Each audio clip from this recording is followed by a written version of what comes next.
I think talking from spicy takes, I want to go to a spicy matchup, right? And from one center to probably the best center right now. According to me, the best center. I don't know what the league is planning, but for me, Definitely. this guy is the best center. I'm talking about the second round matchup for the Western Conference, which has been confirmed to be Nuggets versus Suns.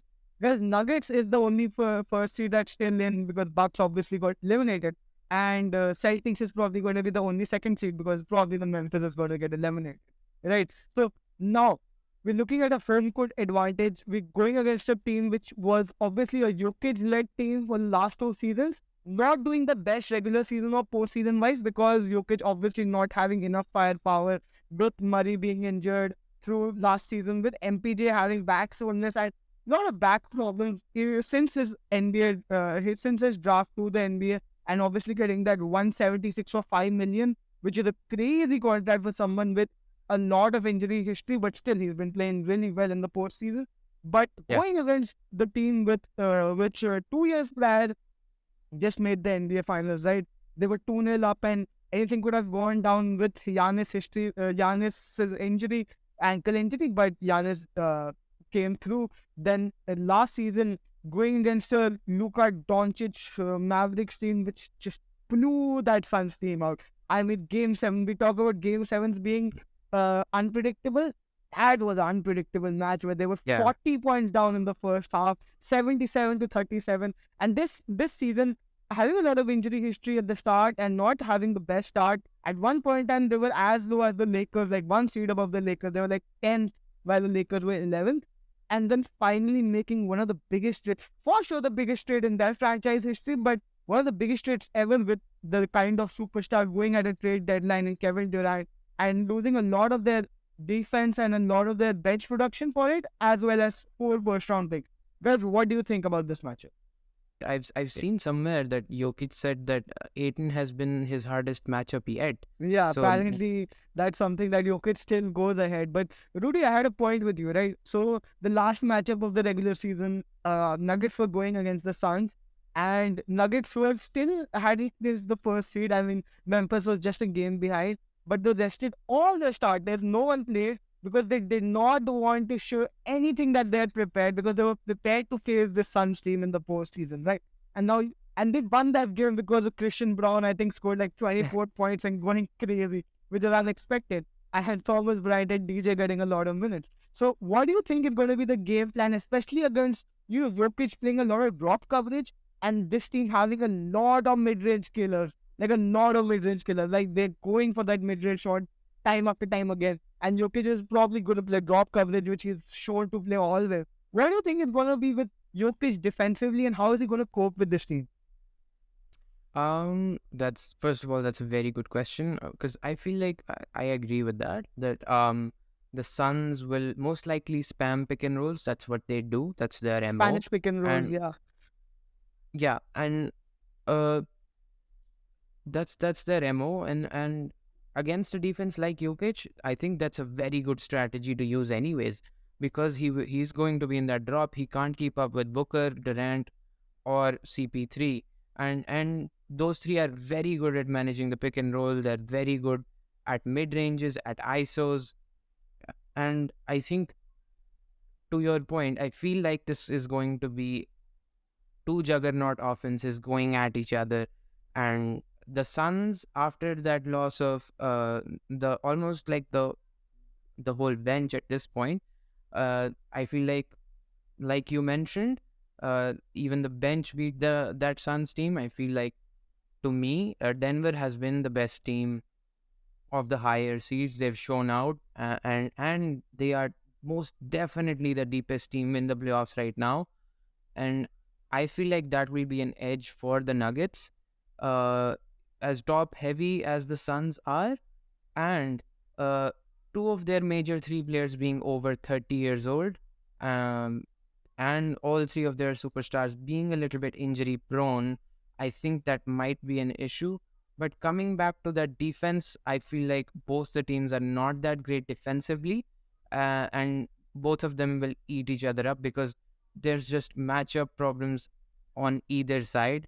Uh, Aiton is the only good player they have against Jokic, but you know how Jokic can be very smart with his passes, and he can be very crafty down low, where he'll just fake you out, and he has excellent footwork down low. He'll just do his work, but more Sujin, than that, he'll get his players involved. Sujin, Torrey Craig has one of the highest 3-point percentages in the postseason right now, with 57% from three, right? And you seen Jokic, right? He's gonna get his man open. Now, I won't say that the Suns have a bad defense, but for sure not a great off-ball defense, right? You don't want a 35-year-old KD chasing around and a 38-year-old Chris Paul chasing Jamal Murray around. Do you think the Suns are going to carry that 3-point percentage around? And do you think the bench can probably give them enough to where Kevin Durant and Devin Booker can match away with the Nuggets? I think so. Devin Booker will definitely be the X factor. I mean, he's the kind of grit that he showed during the Clippers game, defensively as well. I think so. That is something that we'll have to that we'll have to look forward to. I mean, he has been very gritty. He's been running around trying to get trying to get that off ball handles and everything. And he is most likely to be slowing down. He would most likely be tasked with slowing down Murray during the whole matchup. And I think so that is something that we could probably that could probably help the Suns team. But it would be very exciting for us to see that whether Devin Booker is able to produce that offensively. But the only problem with that whole thing is that we are also expecting him to be the highest scorer on the Suns team, and then we're expecting him defensively as well, as much as he can do. I'm not sure if he can provide on both things, both sides. Rudhash, what do you think about it? I think I agree. But I feel like, just like I said, there's just matchup problems on either side. Um, Maybe the Nuggets go with KCP on Booker, which would be, I feel like, the best matchup. But then again, KD is a matchup problem for anyone in this league. And so I feel like he will have a very big series, because I feel like KCP is a very good defender and he'll somewhat slow down Booker. Uh, but to your point, he's also great defensively, and he will most likely get the Murray assignment. And it'll be interesting to see whether that impacts his offense at all or not, because in the previous series he was not having to guard the best offensive weapon.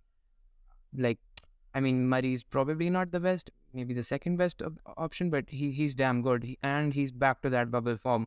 So I feel like, once again, like, to reiterate, I feel like it'll be two offensive juggernauts just going at each other's heads, and I feel like it'll be very high scoring matchups. Just overall very good offense beating out somewhat of a mediocre defense on either end. Yeah, right. Right before we move into the predictions, I just want to say that, KCP, good enough, but I think the biggest problem for Nuggets is obviously going to be containing Durant. Like we talked about, reiterated a lot of times that, Devin Booker and Kevin Durant can create their own shot, but they've been creating for others as well. They've been like averaging almost 13 assists combined, and Chris Paul is assisting almost 7 to 8 times a game too. So the thing about Nuggets offense is that, even though all these players are good defenders on ball, I don't think they're the best off ball. And you don't want Chris Paul to. So there's what you can either have Chris Paul guarding Jamal Murray and chasing him around, or you can have him guard KCP. And again, he's still splitting the line. He's going for that three, and Jokic is going to find him every time. So I mean, that's going to be a matchup you have to think about. And talking about Another thing I MPJ, would like to point out, sorry, Angad, sure, is sure. that the Nuggets are way deeper, like we said, and we have seen the Suns bench like struggle extremely against even the Clippers, who are not as deep as the Denver Nuggets. I feel like it'll be a massive problem for them, and their stars will have to play massive minutes like they did in the previous series. I feel like they'll basically be riding out on a thin 8-man lineup at best. And I think Monty does not have a lot of slack with those second lineups. Yeah, exactly. Even in game one, we saw him play like 11 players, which was like he was trying to get his playoff lineup down. And I don't think he has a playoff lineup down because Josh Okogie not an offensive threat at all. Even if he's driving, he's not an offensive threat. And I think Jokic Jokic is one of the best defenders statistically, but when you see it, I mean, you can see that drop coverage Yeah. is not working against this player, right? And the thing about, Raj and Sachin, you both pointed out that, this is a well-oiled machine offense. Jokic knows where his players are going to go, right? He knows KCP is going to go for that right before that wing three-pointer. NPJ has a lot of size. He has lateral quickness where he can, if he's not defending Kevin Durant, because almost no one is, he can at least provide him with enough wherein he's a tough matchup. He's gonna, give him enough competition defensively and offensively. Again, MPJ is not someone to slack around. He's like Oh shooting yeah. 50% from three. And I think MPJ could be the X factor for the Nuggets exactly, in this series. I think the X factor is definitely going to be Aaron Gordon, because Aaron Gordon, we are not expected Aaron Gordon And to, defend do Tori. you think Aaron Gordon takes the Kevin Durant assignment, or I will it think be they're going. MPJ? I think they're going to take Aaron Gordon with the MPJ, the Kevin Durant assignment, because Aaron Gordon is really fast. He's one of the players that does all the dirty work. I love that play. He's running back. He's running back door. He's the greatest chemistry, I think, out of all his teammates with Jokic, and he gives them Kevin Durant a lot to bargain for. And I think if that matchup does not work, then probably you have MPJ in, because you still need MPJ to score at least 20 points per game. So he has an offensive load. I think Aaron Gordon is just looking to, make some open threes, cut back door, get like 15 points and play good defense and get rebound. So I think that's going to be the matchup. And talking about this matchup, what do you think is going to be your prediction? Because we've not had the best prediction for the first round matchup. I think like I had the worst percentage out of all the three of us. So I'll go last. But what do you think? Nuggets for the Suns, who ends, and how long does this series take? I think so. It will be a close matchup. It is something that we'll have to look out for. Uh, I am going with the Denver Nuggets to win it in seven. I mean Okay. that is something that is. I mean, if you look at it statistically, and if you look at it performance number wise, I think so. Denver Nuggets have the edge moving forward. With the bench strength that they have, with the kind of a 3 point with the better 3 point shooting percentage than the Suns, and we know that if they can probably pull off a lot of points when the big three is on the bench, I think so that would be a great win for Nuggets and Nikola Jokic. I mean, possibly the third time MVP in a row. I think so that guy is not backing down anytime soon. But what I also want to predict is that if whoever wins this series could be the possible winner of the conference as well, of the conference final as well. So I'm going with Denver Nuggets and in game seven. That's a very good assessment, I'd say. I'd probably go with the same, but I kind of want to be spicy, so I'd probably say the Denver Nuggets handle business in five. Damn, Rudraj, you took I all the think I prediction. think they manhandle the Suns. I think they are a way deeper team, and they just ball out on the biggest stage, and they once again will punch the media in the face, and they'll be like, they have been like, Underdogs. yeah, they have been the underdogs, being the one seed. They've been that forever now, and I think it'll be a statement for them. I think the biggest thing will be the bench for me, because I don't think you can sustain 40 plus minutes for your stars, like in a 7 game series.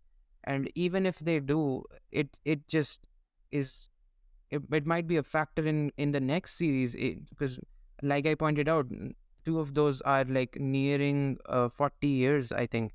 I think Durant is 36 plus, and Chris Paul is like 38. So I feel like it'll be a tough matchup for the Suns as well. For me, like I said, MPJ is the X factor for Denver, and I feel like KD might be the X factor for the Suns, because I feel like uh, Denver has a good answer for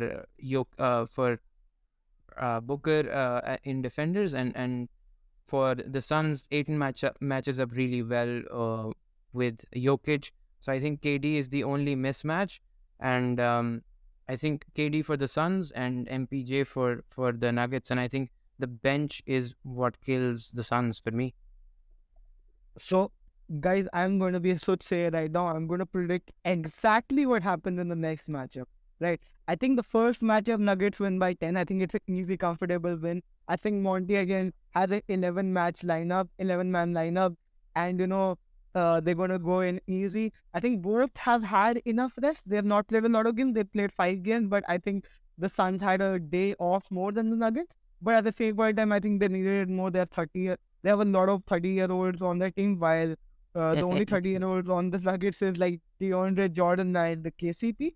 But I think the second game, I think Jokic pulls out the masterclass with like 18 assists. Jamal Murray goes for 30. I think game 3, KD is going to score 40 points. I think Suns win the third Oof. game, and then Jokic just goes absolutely berserk. I think Jokic is looking at all these things that he's heard from like 72nd 72nd matchup line, right? When, he was being compared to Embiid about the MVP and everything, and his performance took a bit of a dip, and he was like, you know what, I'm going to save myself for the playoffs. I think he saved himself for the playoffs enough. I think he's going to go absolutely ballistic. I think he's going to show DeAndre Ayton who the boss is. Because as much as DeAndre Ayton can be a dirty, as in a man who does all the dirty work, I think he's nowhere near Jokic. I think Jokic can do everything offensively, and apart from defense, I think he does all the dirty work. He gets those rebounds. He's sometimes diving for loose balls, and he's never taking that easy shot. He's always getting the best shot for him. As his Mhm. teammates, I think he's dropping like 40 points in the last 2 games, and I think he's gonna will them to a victory itself. I honestly believe it's gonna be 6 game series, but Rudrash took my fire, and I wanted to predict the 5 game series, and I really, I really think that after Giannis got, Giannis obviously got bounced in 5 games in the first series. I think Jokic knows that right now it's his time to take that championship, that belt of being the best. There, there are two belts, right? That's the MVP trophy, and that's the belt where you are the best player in the league. I think even though LeBron didn't win all those MVPs in the 2010s, I think he was considered the best player in the league. And I think Jokic is going for the same. He doesn't care about the MVP. He's going for the best player in the league. And if he gets through the series, and if he goes to the finals, it's not even about winning. But if he goes to the finals with this matchup, I think he's considered at least a top 2 player after Giannis, right? So I think that's going to be how it is.